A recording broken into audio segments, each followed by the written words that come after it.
Do you have everything, Mr. Benson? Yeah. Don't forget your helmet. We're going on a ride. Let's go.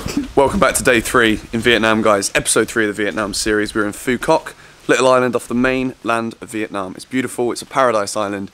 It is another gorgeous day. We're just currently walking through the gardens of our hotel resort. Hello. He's happy this morning. We're going to go and explore a colonial prison today. Our friends Philippa and Lydia, who you saw in yesterday's vlog, they told us it's a must-see here in Phu Quoc. We've looked online. It also looks like it is definitely something to go and check out. So we're going to go and get some breakfast on the beach, then we're going to head there. Lipton iced lemon tea. A little bit of sugar. Resident doggo in Cocoa Bar.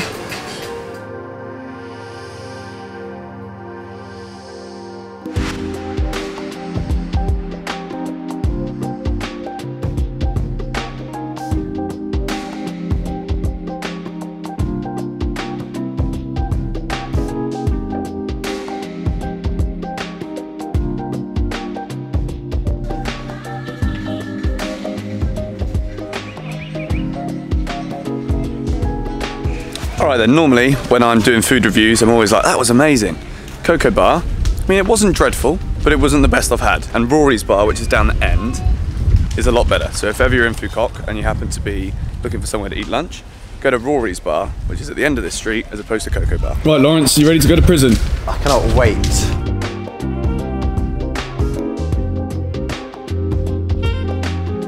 We made it to prison. We're going to prison now. Barbed wire upon barbed wire upon barbed wire. Barbed wire. Barbed wire. Barbed wire.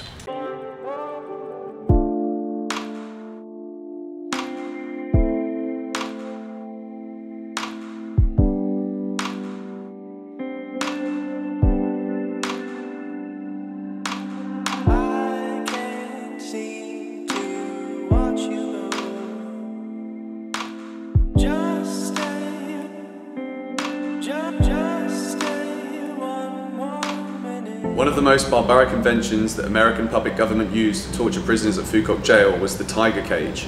As you can see here, there's 2 or 3 cages made of thickly knitted barbed wire on the surrounding sides and the top. There were many kinds of cages with different sizes, like 1 prisoner cage or 3 to 5 prisoner cages.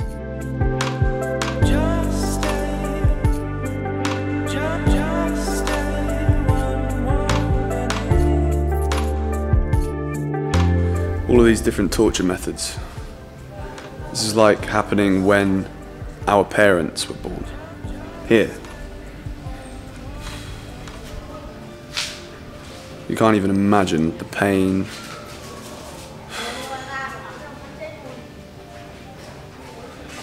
Barbaric, isn't it?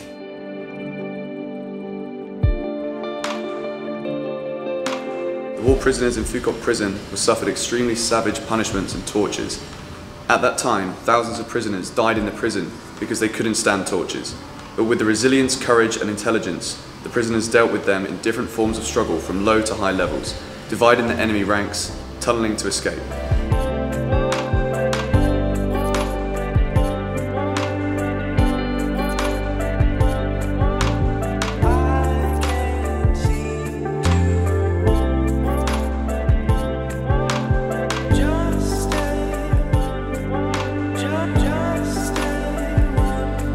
This place is absolutely ridiculous. To think that when our parents were born, things like this were still happening. It's absolutely crazy. Some of the torture methods, you can't even picture in your mind what it would have been like to be there or feel how it would feel like.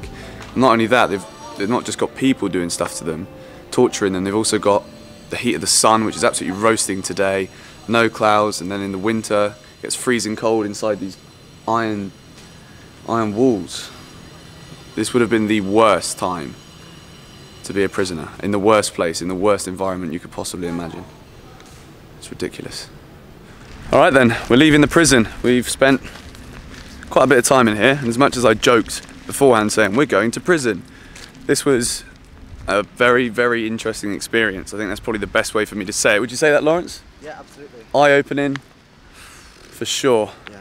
To sort of, well, not even, this was, like I said, our parents were being born, and this was happening right here where we're walking right now, like 40, 50 years ago. Absolutely crazy. we're going to leave now. We're going to head back. I think we have learnt a lot today. This has been a great little adventure. But we're going to head back now and chill on the beach because it's actually Lawrence's birthday tomorrow, and we're going to be doing a big boat trip tomorrow, so we're probably not going to have time to have a couple of beers to celebrate his birthday. So we're going to do that today.